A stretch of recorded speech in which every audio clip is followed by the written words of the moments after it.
Qu'est-ce que l'extrême droite? D'où vient-elle? Et quelle est son histoire? L'extrême droite trouve son origine dans deux traditions politiques nées au XIXe siècle. La droite contre-révolutionnaire et le national-populisme. C'est d'ailleurs pour cela qu'on parle plutôt des extrêmes droites. La droite contre-révolutionnaire, d'abord, voit dans la Révolution française de 1789 la cause de tous les maux du pays. Elle prône le retour à une société fonctionnant comme un organisme fortement hiérarchisé, sous la double houlette d'un roi et de l'Église catholique. Cette tendance anti-moderne est influente jusque dans les années 1940, notamment autour du mouvement politique de l'Action française de Charles Maurras. Le deuxième socle idéologique de l'extrême droite trouve ses origines dans le national-populisme. Ce courant est apparu à la fin du XIXe siècle autour du général Boulanger et prône la lutte des petits contre les élites, tout en réclamant un régime autoritaire. À partir de ces deux traditions, l'idéologie d'extrême droite s'est recomposée au XXe siècle en fonction de la situation sociale et politique.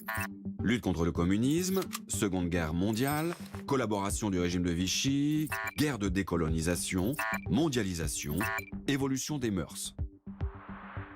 Bien qu'il existe des différences entre les diverses mouvances d'extrême droite, plusieurs marqueurs communs peuvent être mis en lumière. La demande d'un ordre fort, censé remédier à l'insécurité et au chaos des sociétés modernes. La mise en avant d'un leader à poigne. La valorisation d'une identité collective, nationale ou européenne, qui serait menacée par des ennemis extérieurs et surtout intérieurs. Et aujourd'hui, quelles sont les principales organisations d'extrême droite en France? La plus influente est le Rassemblement national.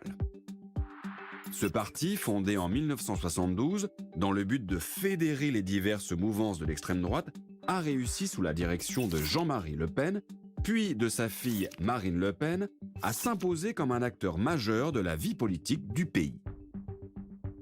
Il dispose aujourd'hui de nombreux élus. D'autres organisations, plus petites, cohabitent à l'extrême droite. C'est par exemple le cas du parti Reconquête d'Éric Zemmour. Plus libéral en matière économique que le RN, il est également plus virulent sur la question migratoire. Autre mouvance, les identitaires. Cette organisation a fait du combat culturel régional et européen un de ses chevaux de bataille.